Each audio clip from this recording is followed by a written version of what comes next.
Chapter 9. Miss Sally and the Twins. Melissa hissed at Thad one morning as he passed near the lodge of Buffalo Horn. He slowed his steps. She walked past him and said in a low voice, "You know Miss Sally Buchanan?" "Sure, I know her. What about her?" "I guess you heard that they took her and her two little grandsons captive when they raided the Buchanan Ranch. She's in camp not far from here." "We thought the Comanches had killed them all," Thad whispered, walking along slowly behind her.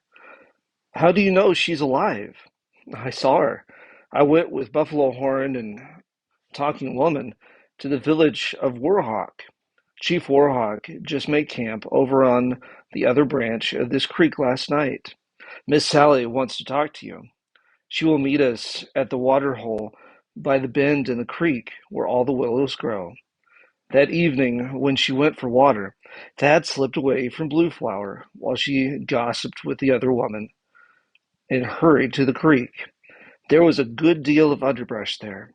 It was about halfway between the villages of Warhawk and Yellow Cloud. He dallied at the water hole, hoping the Comanche girls and women would soon go away, and he knew that Miss Sally would pretend not to see him if others were around. Finally they all drifted away, with their jars and buckets of water. Thad looked around and saw Miss Sally coming from a clump of bushes. He scarcely recognized her, dressed as she was in a ragged doeskin dress. The sight of her warmed his heart as nothing else had done since he had first seen Melissa, for she was a vision of home. "La me, Thad!" she exclaimed, grinning gleefully. "This is a fine fix you've got yourself in." Thad grinned back at her. "Looks like you're in a sort of a fix yourself, Miss Sally," he said. "How come they got you?" "I'll tell you about it, Thad. First you must see if those young ones, Tommy and Timmy, are a comin'." She slipped back through the bushes and returned in a moment with her small grandsons. Thad would never have known them. They They had black hair and dark brown eyes to begin with. Now they wore little suits of buckskin, embroidered with bright colored beads, and dyed porcupine quills, with beautiful beaded moccasins. Their hair was long, and their skin was almost as dark as a Comanche child's, from living in the sunshine. They could easily have passed for the well-loved sons of a Comanche chief. "I made those little suits for them myself," Miss Sally said, "and Warhawk's old woman did the trimming on them. You'd think they were her own young ones, the way she pets and pampers them." "They're mighty cute little shavers," Thad remarked. "I don't blame her for making over them." "Well, I don't like it a little bit," Miss Sally said. "They're looking more like little Injuns every day.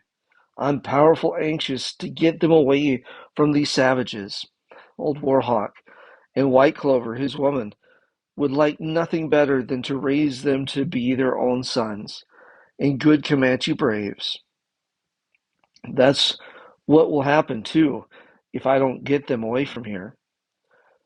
Thad told her of his plan to escape with Melissa. "Maybe you and the twins could escape with us," Thad suggested. She shook her head. Miss Sally was a practical woman. "No, Thad, we would only hinder you. But I'll do whatever I can to help you two get away. I will hope, if you make it, that you'll tell my sons, Buck and Bill, where you saw us last, and whose band we are with, so they can come and fetch us home. I'd walk off and take my chances of escaping from those red devils if I didn't have these little ones to think of. It's a wonder they left you alive when they raided your place," Thad said. She laughed. "That's a story, boy.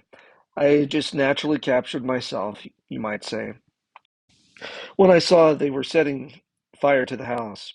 I ran out the back door with these two young ones in my arms.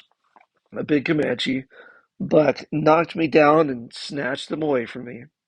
When I got up and managed to get my breath again, I saw him running off with them, one under each arm, a kicking and a squealing, like two bobcat kittens. I took after him, madder than a wet hen, yelling at him in Comanche. I reckon he didn't know what to make of an old white woman yelling at him in his own language, so he turned to look at me. Did you throw a rock at him?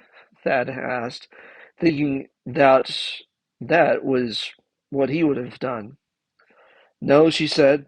I didn't want to make him mad. I hollered at him, let me go with you, and I'll take care of those papooses for you. He turned and ran again, and I followed him to where he got back on his horse. I was afraid one of the bunch would knock my brains out, so I hid until they all got together and started off. Thad was tingling with excitement of her story. Well, sir, Miss Sally went on, I followed the band until they made their first night's camp. They went faster than I could, so it was late when I finally got to their camping place. By following their tracks, I hid for the rest of the night in the bushes close by, and in the morning I went into their camp and told them I was going along with them. I reckon they thought I was a mite out of my head, or else that I was naturally hankered for life in a Comanche village. They didn't pay me any mind when I went along with them. They even let me ride one of the horses they had stolen. Happened to be one of our own horses, too. Sally and Thad laughed together.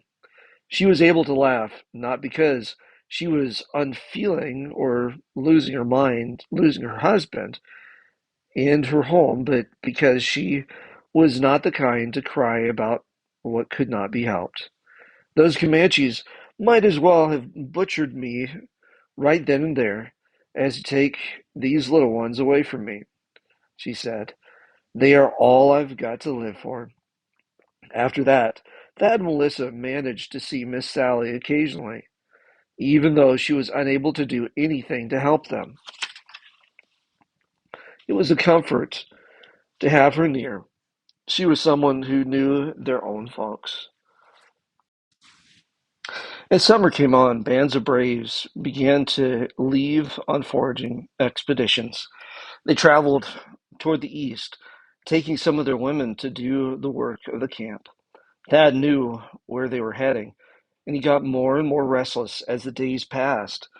Now, now and then a band of raiders returned. Several prisoners were brought in, but most of them were small children, who were as timid as Thad and Melissa as of their captors. Thad examined every horse they brought in to see if any bore the Branson or Conway brand. He wondered what outrages the raiders were coming in the region of home. All summer, the captives hoped for rescue or for some opportunity to escape, but they were watched every minute. The summer passed. The days were bright and sunny, but the nights were chill. Every day, while he was cutting meat to draw, Sally had suggested escape with Melissa. Then tell her sons where Timmy and Tommy and their grandmother could be found. They'll make such a cleaning out of Comanches as no Injun ever thought of, he assured him. They'll fetch those young ones home again, or my name isn't Sally Buchanan. She had made several suggestions, and Thad decided to act on one of them. He slipped a little of meat under his buckskin shirt, and on his way through the village he gave a small piece of it to each dog he met. His hope was to make friends of the dogs so that they would not raise an uproar if they meet him some night. When the meat on the racks had dried, he began taking a few strips each day from every rack he could approach without being caught. Although had been taught that stealing is a sin, he hardly considered this stealing. Rather, this was a means of saving two lives. More than that, he had earned it by forced labor. Melissa was due some of it, too, for she worked as hard as any squaw every day. Thad hoped it would prove a means of keeping both of them alive on their journey home. He dug a little cave in the bank of the stream where the branches of a willow tree hung down over the opening. He lined the little cavity with some flat stones and slipped a larger one over the opening. Almost every day he added to the little cache of meat with pieces filched from the drying racks. Now and then Melissa was able to bring some honey and pecan cakes or some persimmon to add to it. Their plans were taking definite form now, with Miss Sally to furnish ideas that only an older person would think of. They felt sure that they would be able to escape. But mind now, Miss Sally warned them, don't you let me know when you're leaving. I don't want to know anything about it. I'll know well enough when you've gone. Thad stopped among the ponies every day on his way to search for wood. Often he would single out Bullet and feed him dried berries and grass. He even gave him a little honey once. Of course, he did not neglect Little Bit, who came running whenever she saw Thad. Twice Thad sneaked from his bed at night to learn how well the horse herd was guarded, and Bullet and Little Bit came to him the same as ever. It was just as he thought. A few young braves had been stationed to guard the ponies, but they were sound asleep beside a small fire. As the fall winds sent tumbleweeds rolling across the country, Thad got another idea. He would choose a night for their escape when the wind was blowing. Then he and Melissa would act like a pair of tumbleweeds. A tumbleweed would roll a little way, pause for a few minutes, then roll rapidly again. Thad had a few opportunities to talk with Melissa about without arousing suspicion. When he would pass her with Indians nearby, he would murmur, I'm still thinking, and this served to keep up their spirits. Early one morning, as he dipped his pail into the stream, he heard a twig break behind him and a hand gently touch his shoulder. Thad, Melissa's voice brought him to his feet in a hurry. She stood close and in a hurried whisper said, Thad, it's September, the Comanche moon, and they're figuring on starting to New Mexico in a few days to trade the horses to the Camachos. Do you reckon they'll sell a little bit? This came as a shock. Thad knew that the village was expecting to move, but he thought the Indians had already sold or traded all the horses they intended to. I don't believe Scarponi will let them sell a little bit if he can help it, Thad said. He loves her, but I'm sure they'll sell Bullet. He's nobody's horse in particular. Thad had suspected that something was about to happen. Little Rabbit had been having him help her and Blue Flower press dried meat into tight packets and put them into buckskin bags. She had made him take the buffalo robes off the teepee and shake them and hang them on the bushes, just as Ma used to do with the quilts at home. Then she had them rolled tight and tied with rawhide string. He had seen other women of the village busy doing the same thing. I heard Buffalo Horn telling the women to get everything ready to move, Melissa said. That was day before yesterday, but this is the first time I've had a chance to tell you. We'd better make her break soon then, Thad said. That was what I was thinking, Melissa agreed. If they take Bullets and the other horses that know me, it'll be hard to get another one when we try to leave. How about tomorrow night?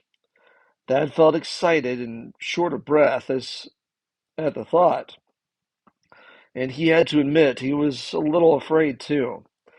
Miss Sally stopped me this morning on my way here, Melissa said. She told me, "Time you young ones are traveling. This village is going to move." "That settles it then," Thad said. "Miss Sally knows best. We'll get ready tonight. Do you think you can make it?" "Of course, I'll be ready." Melissa's voice trembled, and Thad wondered if it was from fear or excitement. After all, they would be risking their lives. Thad hastily pulled his plans together and gave her directions. "Lissy," he said, "we've got jerky and persimmons, enough to feed us for almost 2 weeks if we don't eat it up too fast. I'll try to get some of Lil Rabbit's pecans, too. I'll try to get some more of the honey pecan cakes and, and Pesman," Melissa promised. "Now, don't be afraid," Thad admonished her. "We'll take it all right. A little bit will get you home if we should get separated. She's found her way more than once." "How will I know when to leave Buffalo Horn's lodge?" she asked. Thad thought of that too. "I'll just give a little quavering call, like a screech owl." "Do you know what they sound like?" "Of course I do," she said. "I've listened to them many a night. I used to be scared when I heard them, but Papa told me what they are." "All right, then. When you hear the screech owl 2 or 3 times close together, go to the creek where we have our cache." "Where will you be?" "I'll be with the horses. I'll get Bullet and Little Bit and bring them down to the creek." "What if some of them wake up?" she said timidly. "Play like you're a tumbleweed," Thad said.